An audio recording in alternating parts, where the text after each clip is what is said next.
vamos a hacer una introducción de los análisis, y filmar y editar es algo tal vez más específico bien de un videoanalista, pero que también les sirve saber a ustedes en caso de formar parte de un cuerpo técnico, ya sea de ayudante o sea de cabeza de técnico, para saber cómo poder sacarle el máximo provecho a un videoanalista, ya sea del club, ya sea parte del cuerpo técnico. Bien, yo ahora les voy a mostrar algunos ejemplos de filmar, no tiene mucha dificultad, es agarrar la cámara y qué planos. Esto es lo que les quiero mostrar a ustedes, muchachos. ¿Por qué? Porque muchas veces, esto por ejemplo es en Huachipato, el único lugar que había para filmar es arriba de los vestuarios, acá el videoanalista estaba parado arriba en el techo de los vestuarios, y así filmaba desde la cámara, una cámara fija, en este caso un reducido muy simple de 5 versus 5, en el cual el equipo que hace un gol seguía en cancha y rápido tenía que salir el equipo que recibe el gol.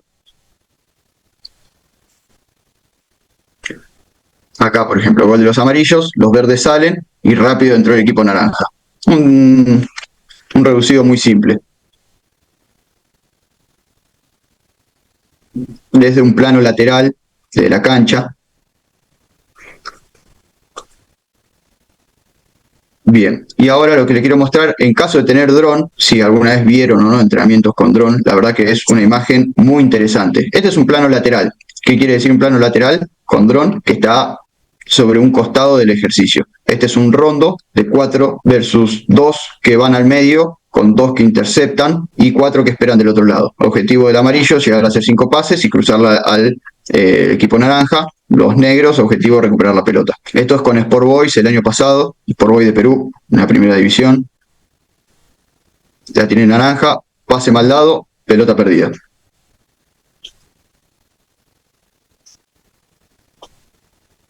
Bien, recuperó naranja, la pasó del otro lado, va negro al medio. Llegaron a los 5 pases amarillos, la cruzaron, los 2 que estaban en el medio, siguen en el medio, la volvieron a pasar. Bien, este es un plano lateral de un ejercicio muy simple, de un rondo, y este es otro plano que la verdad que a mí me interesa, me parece muy interesante, que es un plano frontal de dron. No está al costado de la cancha, está como arriba del arco el dron, a lo largo de la cancha. Entonces te da un plano que este ejercicio es el mismo día de entrenamiento, con un pase entre línea, la idea es dar, y cierres y coberturas de los negros. Si la pelota llega al otro lado, se armaba duelos 3 contra 3 y los que estaban afuera podían pasar por banda. En menos de 5 pases tenían que intentar filtrar. Filtraron 1. ¿Se ve bien, no, muchachos? Sí, está perfecto. Bien. Equipo amarillo la perdió en ese intento de querer filtrarla. Saca negro.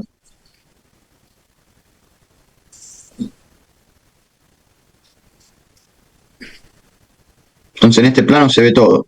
Acá, este jugador al trote. Entonces estas cosas, acá se ve todo el dron.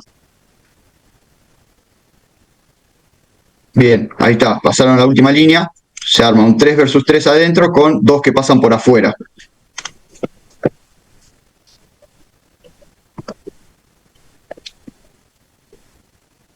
Bien, más allá del ejercicio que les puede gustar o no, lo que acá les quería mostrar principalmente es el plano en el cual se está filmando, que se ve mucho mejor que de un plano lateral, tal vez, sobre todo lo que es cierres y coberturas. Esto, en caso de hacerlo, yo cuando estaba en Patronato, que era videoanalista, muchas veces tal vez hacíamos algún trabajo táctico en el estadio y me iba a la tribuna detrás del arco, a la popular, bien arriba, y filmada de ese ángulo. Y la verdad que es un ángulo muy interesante, se ve, la verdad que a mí por lo menos me parece que se puede exprimir muchísimo todo, porque se ve todo desde este ángulo. Le parece mejor lateral, le parece mejor frontal. Después los que son planos, no hay mucha más ciencia más que eso, tal vez saber elegir, si está la posibilidad, bien cuál es el mejor plano. Ahora les voy a mostrar un ejemplo de análisis y después vamos a desmenuzar bien lo que son análisis de equipos. Este es un análisis que, estando yo en Huachipato en el 2023, hacíamos sobre Unión Española. Van a ver que el análisis está dividido dentro del mismo video en la fase ofensiva de Unión Española y en la fase defensiva de Unión Española, y va progresando en zona.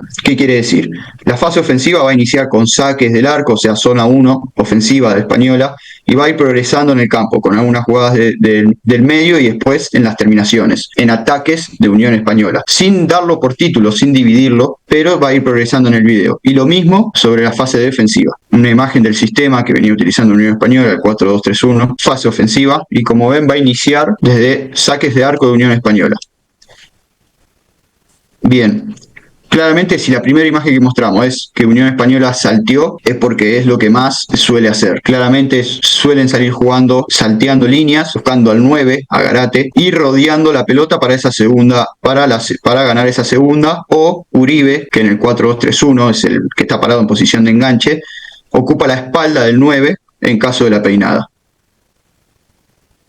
Este es un video que le mostramos sobre Unión Española, viene a todo el plantel, la semana que se jugaba el partido. Lo mismo, Uribe a espalda, que era el enganche, descenso de Garate, y los contención que suben para ganar la segunda pelota. También, muchas veces, dentro del video, que es colectivo, mostrábamos alguna característica individual. Por ejemplo, Fernández era el 6, el central izquierdo de Unión Española, derecho. Entonces tenía dificultades por perfil y era uno de los jugadores más presionables del plantel.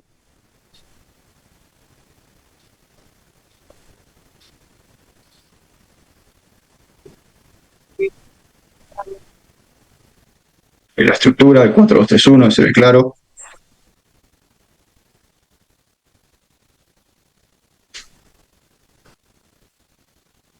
Uribe, el 10, con llegada al área, el 9 y el extremo opuesto con llegada al área.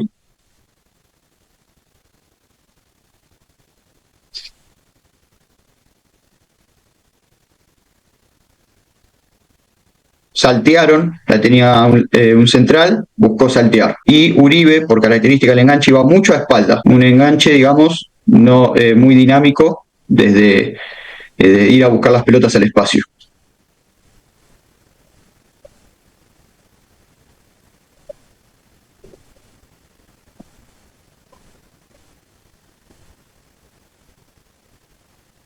Rápido buscan al 9. El enganche de Uribe al espacio.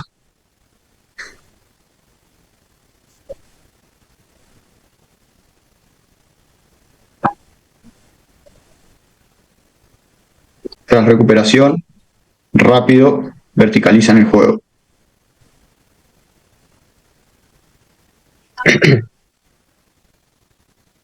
Recuperación, rápido, verticalizan.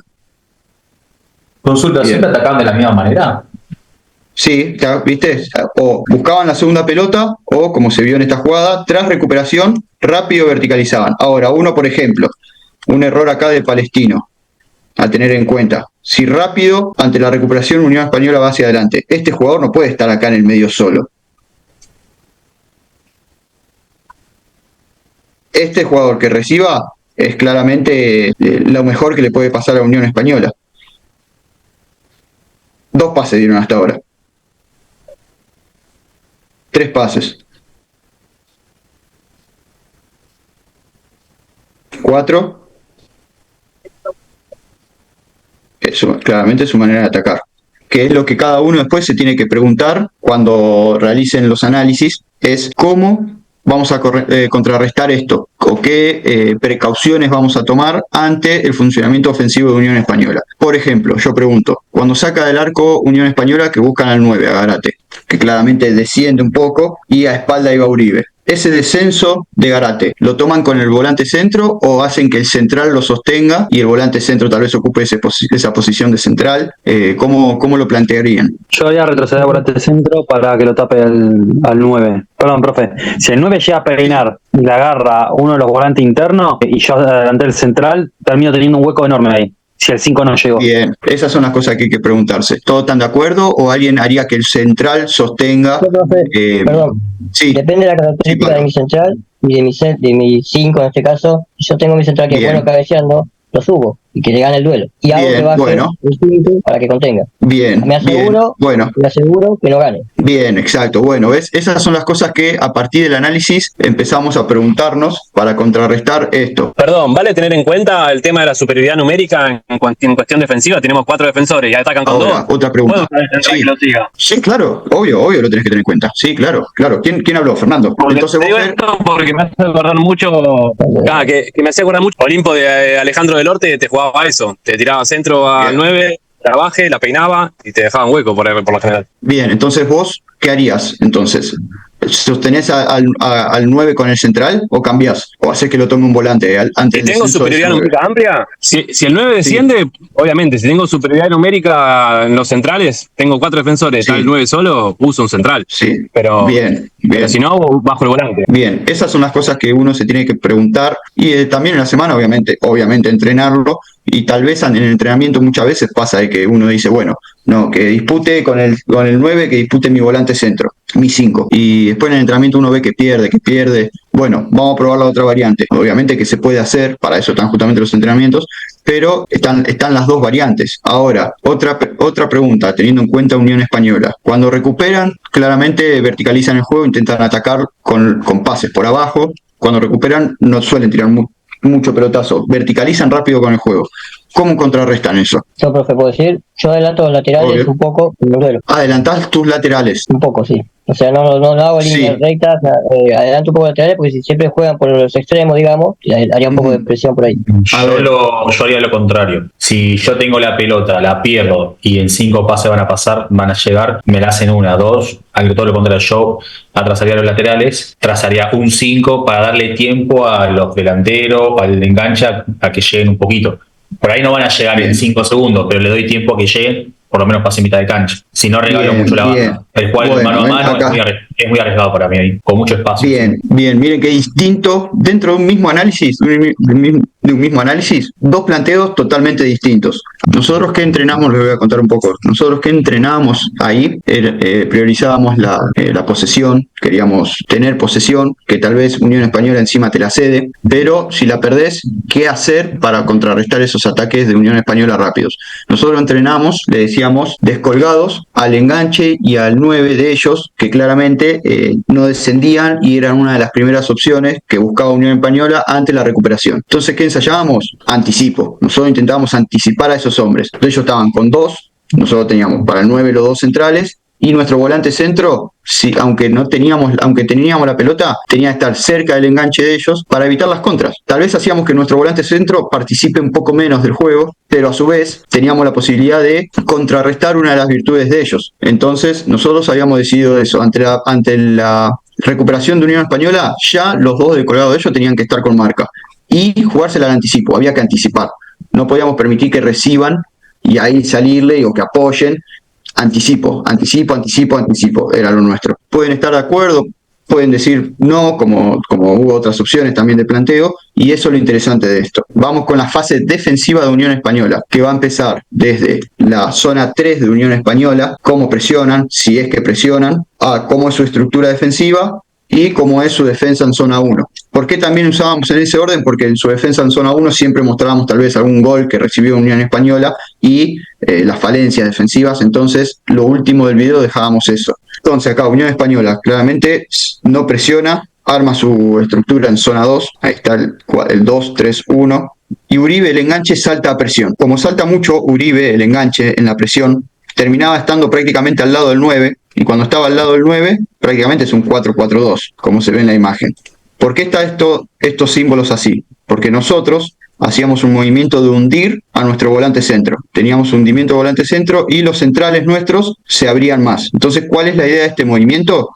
Es hundir acá el volante centro, que reciba el volante centro y dar el pase con ventaja al central opuesto. ¿Qué quiere decir con ventaja? Que sea a la misma altura de los delanteros. Este central, que tendría que estar en esta posición, en cómo nosotros planteamos el partido, recibe y avanza para empezar a generar la superioridad numérica. ¿Cómo generaba la superioridad numérica?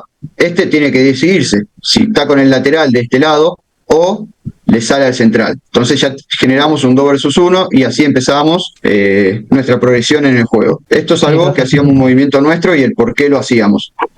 Bien. Y muchas veces, dentro de ese 4-4-2 de Unión Española, uno de los volantes centros salta a presión al volante centro rival, liberando toda su espalda. ¿Qué hacíamos nosotros ante este movimiento? A nuestro extremo, nosotros jugamos 4-3-3, a nuestro extremo lo cerrábamos un poco, o nuestro interno tenía que aparecer en esta espalda. Entonces, este volante centro se tiene que quedar marcando o a nuestro interno, a nuestro 10, o se decide por saltar. Si no salta, nuestro hombre libre era el 5, nuestro volante central. Si salta, nuestro hombre libre es el volante interno. De nuevo, estructura armada. Acá justo Palestino hace el movimiento como hacíamos nosotros. Hunde al volante centro. Esta es la idea.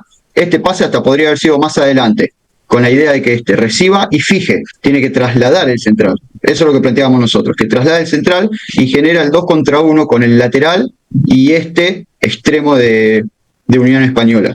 No se pudo, se tiene que seguir dando la vuelta. Hombre libre, el central opuesto. Exactamente, hombre libre, el central opuesto. Entonces puede haber un tercer hombre del 5 hundido con el interno al central para que fije, o si se puede encontrar este pase acá, que es un pase igual difícil de encontrar porque es un pase entre líneas.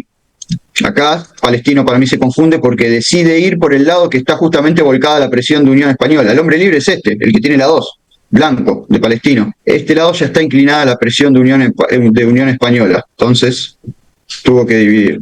El que disputó acá, si no estoy errado, es Salas, el que hoy está en Racing. ¿Qué jugador, profe Salas? Sí, lo enfrenté. 4-4-2. Acá claramente se ve esto que estábamos diciendo. Los 3 del medio de Católica, para el doble 5. Bien, un interno descendió un poco. El volante centro rival le salta en la presión. Bueno, libera todo este espacio. ¿Qué hacíamos nosotros? Al extremo nuestro lo cerrábamos acá. Entonces le empieza a generar estas preguntas al rival. El lateral rival, ¿lo sostiene o no lo sostiene? Núñez, este volante, ¿salta acá o no salta porque tiene la espalda a un jugador? Y a partir de ahí arranca la superioridad numérica. Este movimiento era el que nosotros queríamos hacer, del extremo cerrado, extremo opuesto cerrado. Entonces acá, ¿quién lo marca acá a un jugador extremo cerrado? Desciende, está bien, me libera mi volante. Presiona como está presionando ahora, tengo a este libre. Los dos centrales tienen un 9. Si saltan, están mano a mano. Si no saltan, me puede recibir solo acá. Y a partir de esa estructura del rival es que nos tenemos que empezar a hacer preguntas y le estoy contando a partir de cómo jugaba el rival nuestros planteos, ¿no? Acá Palestino hay hombres libres que tienen dificultades para encontrarlos. Sí. En este partido en particular, ustedes jugaron con los 3 centrales así, en la posición que nos mostró, porque sabían que Palestino no presionaba, solo por eso. Claro, o sea, nosotros estamos analizando Unión Española. Lo que hace Palestino a mí no me incumbe. Ahora, hay flechas que marcábamos de qué tendría que hacer lo de Palestino porque nosotros lo planteábamos así y teníamos entrenado el movimiento del extremo cerrado o el 5 hundido. Entonces, mostrábamos con nuestros movimientos cómo lastimar a Unión Española. ¿Se entiende? Sí, profesor. Extremos no sostenían las bandas. Bien, mirá. Acá es donde nosotros buscábamos recibir. Mucho espacio entre centrales y el doble contención de ellos. Ahora después uno, obviamente le tiene que dar las herramientas al jugador con los entrenamientos para justamente ocupar esa posición, tener la posibilidad de ocupar esa posición. El video era de casi 7 minutos en total, las 2 fases. ¿Les pareció completo? ¿Les pareció que podría ser más largo? ¿Les pareció que el tiempo estaba bien? ¿Les pareció claro? ¿Qué harían, Carlos, a ver vos qué harías teniendo en cuenta este juego de Unión Española? Recordá que recuperaban, salían rápido, salteaban línea y a partir de su estructura defensiva también. ¿Cómo plantearías el partido? La verdad que como ellos te presionan con 2, yo haría eso, hundiría el 5 para salir siempre en superioridad numérica. Como ellos defendían 4-4-2, subía el 5, jugaría con un 10 capaz, a espalda de los 5. Bueno, bien, nosotros esa posición no teníamos un 10 definido, sino que la ocupábamos a partir del cierre del extremo, o sea, de extremo a enganche casi hacíamos un movimiento nosotros. Okay. Entonces está muy bien lo que vos decís, es ocupar esa espalda, bien. Capaz el extremo bien. El extremo les quedaba entre la posición más o menos del central y el lateral y era como medio una zona medio indefendible, ¿no? Nosotros teníamos a Brian Palmesano, que siempre fue enganche, jugador venezolano, siempre fue enganche y con nosotros empezó a jugar de extremo, era zurdo, lo poníamos por derecha, entonces el movimiento de afuera hacia adentro, sin pelota, de natural, para ocupar la posición de enganche lo hacía muy natural, porque justamente se había formado como enganche. Entonces, sobre todo con él lo hacíamos. Y recibía así, la idea era que reciba entre lateral, central y a la espalda del doble contención rival.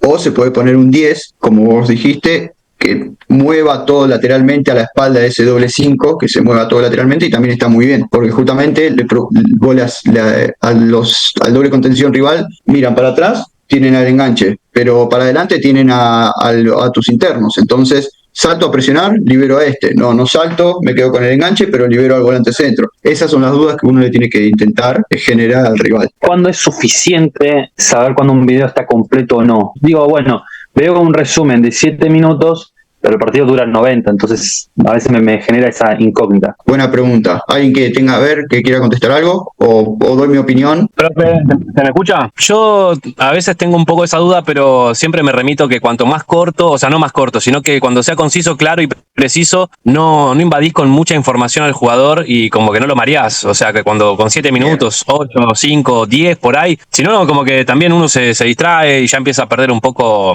Aparte, no sé cuánto contenido más podés tener analizando un rival, tipo con 3 o 4 características básicas o fuertes, porque después también se da en el partido que te echan un jugador o que uno se lesiona y ya te cambia todo el esquema. Entonces, como que a veces pienso en esas variables, ¿no? Les doy también mi opinión. Están muy buenos los planteos que se hacen. En un video tiene que haber lo que claramente uno cree que el rival suele plantear a partir de su estrategia de juego. Claramente, si por ejemplo, en este caso, Unión Española, por partido tiene, no sé, 10 saques de arco, de los cuales 8 lanzan y 2 en un partido salieron jugando de abajo. Y vamos a darle prioridad y vamos a mostrar en el video los que lanzan, porque claramente es su primera opción ante el saque de arco. Entonces puedo mostrar 2 o 3 saques de arco como se veía en el video, y si para tener precaución podemos mostrar, si no, una salida que no haya sido larga, o ninguna, como fue en este caso. No se alarga el video y se muestra específicamente las principales opciones que tiene el rival. O sea, salir largo. Por eso es que tal vez en 7 minutos se puede mostrar bien el funcionamiento rival, porque no mostrás 8 salidas, porque tal vez de las 8 salidas, 6 fueron largas y mostraste 2 cortas que hayan salido por abajo por si acaso. Ahí vas a tener un video más largo en el cual mostrás muchas veces lo mismo, mostrás algo que el rival no hace casi nunca, y que al fin y al cabo ese video tan amplio hace eso, que el jugador se pierda, se disperse o te deje de escuchar. Entonces, contestando un poco la pregunta, es eso, mostrar lo que claramente se repite en varios partidos y mostrarlo en 2 o 3 veces, hasta de distintos partidos. Saque de arco no había de un partido solo, había de 2. Vamos más para atrás, seguramente veamos muchas más salidas, pero no tiene sentido mostrar salidas de 4 partidos distintos si las 4 son iguales. Mostremos los últimos 2 como son, que son largas generalmente, y si antes salieron 2 veces jugando, podemos comentársela a los jugadores, pero mostrarlo tal vez hace que el video se disperse, haga más largo y se dispersen. Ahí había una jugada puntual que era una característica individual, que era el central izquierdo, no estaba en su perfil, era derecho, entonces tal vez en el video se puede mostrar, y le muestro características individuales de los defensores rivales. Yo estoy más de acuerdo con mostrárselas, lo llamás 15 minutos antes de que empiece el entrenamiento y le decís, mira, los centrales rivales juegan así, le mostrás un video. No sé, tienen buen juego aéreo, son rápidos, técnicamente no son buenos, por mostrar un ejemplo. Con videos de 2 o 3 minutos. ¿Por qué estoy más de acuerdo con mostrarlo? Porque en un momento habíamos hecho de enviarle los videos a los jugadores. Le enviábamos los videos individuales y la verdad que no los veían, o los veían muy pocos. Entonces, si uno dice, llamás a todos nuestros centrales y le mostrás las características del 9, hasta le podés mostrar alguna característica del 9 que suele ingresar, en video de 2 o 3 minutos máximo, te asegurás que lo ven y a su vez le mostrás esa característica que uno quiere mostrarle a nuestros defensores sobre el delantero rival. Están los videos individuales, no les gustan, les parecen que ya es demasiado, les parecen interesantes. ¿Qué piensan? A ver, ¿usted no cree que en ciertos aspectos el videoanálisis puede ser, obviamente, es de mucha ayuda, pero en ciertos momentos el videoanálisis no puede ser una limitación o incluso un arma de doble filo contra, en este caso, el equipo que está analizando el adversario? Se está basando en situaciones que fueron realizadas con otros oponentes, con jugadores de otras características, jugadores de otros fundamentos, entrenadores que utilizan otras formaciones, otras variantes, y nosotros al analizar el equipo y mandarle a nuestros jugadores videos de las características, en este caso de los centrales, ¿usted no cree que estaríamos estaríamos teniendo una desventaja en incentivarle a nuestros jugadores que ellos van a jugar de esa manera, posiblemente se van a comportar de esa manera, como se comportaron el partido pasado, se pueden comportar ahora? ¿No cree que cada partido, dependiendo su situación, creo que un compañero lo dijo, se daña el esquema, puede cambiar, depende a una expulsión u otras cosas? La pregunta es, ¿usted cree que el videoanálisis en sí a veces puede ser perjudicial o todo el tiempo va a beneficiar? Puede ser perjudicial si uno lo maneja de una manera tal vez... A ver, si yo les muestro nada más goles de Unión Española al plantel, por ejemplo, y estoy agrandando a Unión al rival más de lo que tal vez es al rival. Entonces hay que ser equilibrado y mostrar lo justo y necesario. Lo mismo desde lo individual. Si yo le muestro a mis centrales goles y los partidos, porque si Unión Española en los últimos 3 partidos salían todas largas, y bueno, vamos a mostrar jugadas largas porque seguramente lo haga contra nosotros, porque claramente es parte de su funcionamiento y nos va a permitir frenar esto, que lo sostenga el central, que no lo sostenga el central, a partir de ahí elegir, pero siendo justamente equilibrado. Hay que tener un profesional que sepa obviamente equilibrar esos videos, incluso un video bien equilibrado, bien estructurado de 7 minutos es perfecto. ¿Para qué más? No es solamente tener un profesional que lo haga, sino ustedes hacerlo, de un cuerpo técnico o la cabeza de un cuerpo técnico. El que les edite los videos puede ser que también haga el análisis, o el análisis lo tengan que hacer ustedes como técnico, y el que edite los videos únicamente se dedica a la edición. Yo en un momento, por ejemplo en Temperley, me dedicaba únicamente a la edición.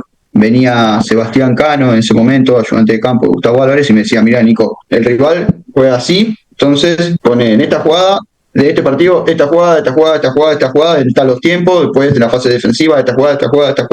Yo me dedicaba a hacer el video. Y ellos, como Seba como ayudante, Gustavo como técnico, tenían que hacer el análisis. Después, yo como ayudante fui haciendo las dos cosas. Yo como ayudante no mandaba a alguien a editar los videos, los editaba yo mismo y hacía también el análisis del rival yo mismo. Y después, hablándolo con Gustavo, se planteaban esas estrategias, como lo que estuvimos hablando en un comienzo. Así que ese tal vez es el equilibrio que hay que tomar con respecto también al rival, y no ni subestimarlo ni tirarlo tan para abajo, porque a su vez esto es un poder de convencimiento. Si uno mata al rival, muestra todas fragilidades y después va y te ganan el partido, el jugador también se pregunta: ¿qué me mostró? Esta herramienta es una herramienta que ayuda mucho al convencimiento, porque si uno muestra esto mismo y después pasa igual en el partido al jugador, uno tiene un plus para convencer al jugador a la hora de plantear una estrategia, que el convencimiento claramente es algo muy importante. Pues vamos a ver bien tipos de análisis que hay, progresión, cómo llegar a esos análisis, cómo desmenuzar a un rival, y a partir de eso, qué estrategia planteamos.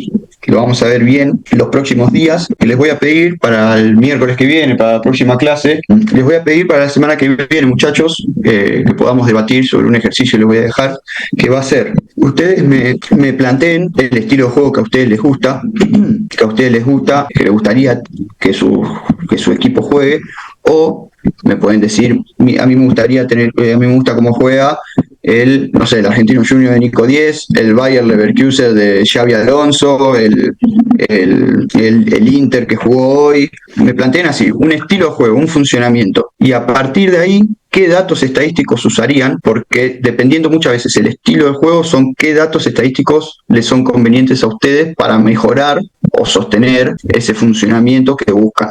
Las estadísticas las vimos, las estuvimos viendo lo que es la semana pasada. Igualmente, ahora se las muestro para que tengan como referencia también, y para que tengan como referencia para la semana que viene. Pero la tarea en sí es: nosotros tenemos que hacer un planteo de estilo de juego, sí, la estadística, perdón, con características de mi equipo, por eso planteamos el juego. Exactamente. No, vos me decís: mira, no sé, a mí me gusta un estilo de juego, tenés que plantear, por ejemplo, el equipo, no sé, por ejemplo, ahora el Arsenal, por ejemplo, que jugó hoy, tiene un estilo de juego tal vez de posesión.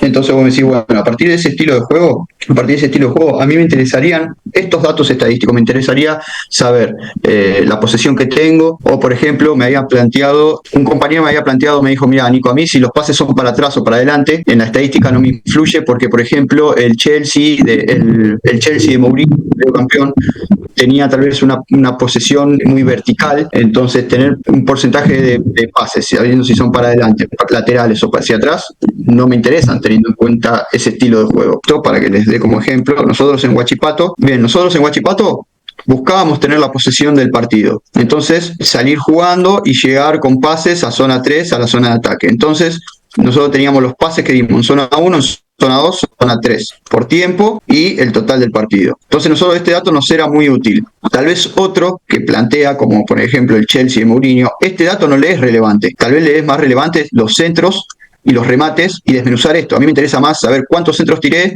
cuántos fueron buenos, cuántos fueron malos. Los remates, me interesa a mí saber cuántos fueron al arco, cuántos fueron al palo, cuántos fueron desviados. No nada más remates. O cuántos duelos, nosotros acá no tenemos la estadística de duelos. Y un compañero me había comentado, no me acuerdo si vos, Pablo, a mí me interesaría saber cuántos duelos aéreos tengo ganados por partido. Entonces esta es una estadística que yo acá no la tengo, por ejemplo, y tal vez a partir de tu estilo de juego sí es importante ese dato.